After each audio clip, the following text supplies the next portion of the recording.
अस्सलामु अलैकुम वरहमतुल्लाहि वबरकातुहू। दोस्तों, मैं हूं आपका भाई हाफिज़ गुलाम मुस्तफ़ा सऊदी अरब से। दोस्तों, इस वीडियो के अंदर पहले हिस्से में बताने वाला हूं जो हुज्जाज कराम यहाँ लाखों की तादाद में मौजूद हैं वो क्या करें। दूसरा, वो करोड़ों मुसलमान जो घरों में मौजूद हैं वो क्या करें। तो दोस्तों, जैसे कि आप लोग जानते हैं, आज ज़ुल्हज्जा का महीना और दुनिया भर से आए हुए लाखों खुश नसीब आज़मीन हज मक्का मुकरमा से मीना की तरफ रवाना होने जा रहे हैं। आज की वीडियो में हम बात करेंगे हज के इस पहले दिन में हाजी मीना के अंदर क्या अमाल करते हैं। वीडियो को आखिर तक ज़रूर देखिएगा, कोई अहम मालूमात मिस ना हो जाए। तो हम शुरू करते हैं मीना में हाजियों के अमाल। सबसे पहली बात यह कि दोस्तों, आप लोग जानते हैं हुज्जाज कराम अपने होटल से या मिकात से 2 रकअत नफल पढ़ के तलबिया पढ़ते हुए दोस्तों हज की नियत करते हुए मीना की तरफ रवाना होते हैं। तलबिया पढ़ते हुए लब्बैक अल्लाहुम्मा लब्बैक लब्बैक ला शरीक लक लब्बैक इन्नल हम्दा वन निअमत लक वल मुल्क ला शरीक लक पढ़ते हुए मीना की तरफ रवाना होते हैं। दूसरा अमल, आज के दिन यानी 8 ज़िलहज्जा को हुज्जाज कराम मीना के अंदर 5 नमाजें अदा करते हैं। ज़ोहर, असर, मगरिब, इशा और 9वीं ज़िलहज्जा की यानी फजर की नमाज भी वो मीना के अंदर ही अदा करते हैं। तीसरा अमल, सुन्नत नबी सल्लल्लाहु अलैहि वसल्लम के मुताबिक आज रात हुज्जाज कराम 8 ज़िलहज्जा का जो दिन होता है उसकी जो रात है वहाँ मीना के अंदर रात गुजारते हैं और ज़्यादा से ज़्यादा इस्तिग़फ़ार करते हैं, ज़िक्र करते हैं, कुरान पाक की तिलावत करते हैं, क्योंकि अगली सुबह हज का सबसे बड़ा दिन होता है जो उन्होंने गुजारना होता है मैदान अरफात के अंदर। उससे वकूफ़ अरफात भी कहा जाता है।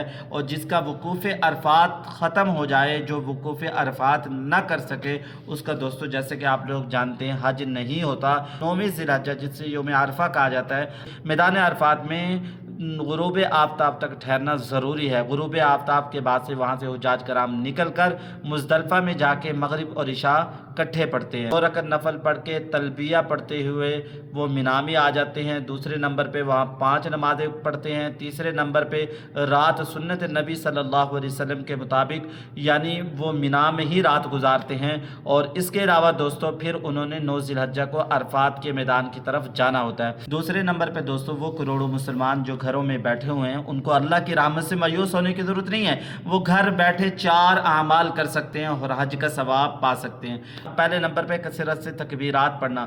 आज से ही, आज के दिन ही से अपनी ज़ुबान पर तकबीरात तशरीक जारी रखें, यानी अल्लाहु अकबर ला इलाहा इल्लल्लाहु वल्लाहु अकबर वलिल्लाहिल हम्द। इन मुबारक दिनों की घड़ियां बहुत कीमती हैं। और दूसरे नंबर पर इस्तिग़फ़ार और तौबा। दोस्तों, इन मुबारक दिनों की जो घड़ियां हैं वो बहुत ज़्यादा कीमती हैं।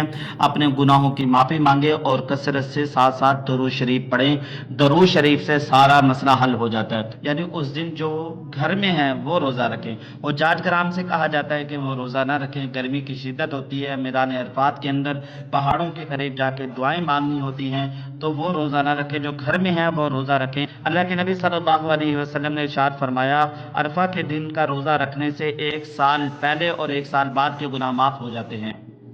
1 साल पहले के और 1 साल बाद के गुनाह माफ़ हो जाते हैं अरफा के दिन रोज़ा रखने से। ये रोज़ा हरगिज़ मिस ना करें। जितना हो सके अपने रिश्तेदारों पर, अपने अकारीब पर और गरीबों मस्कीनों पर ज़्यादा से ज़्यादा सदका खैरात करें, कुर्बानी करें।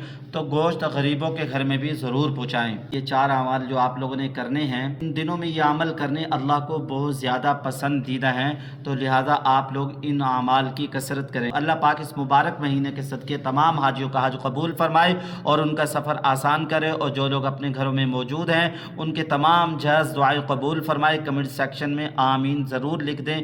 किसी की भी आमीन कबूल हो सकती है और हम सबका मसला हल हो सकता है। वीडियो अगर पसंद आई है तो लाइक शेयर ज़रूर करके सवाब के मुस्तहिक बने। अस्सलामु अलैकुम वरहमतुल्लाहि वबरकातुहू।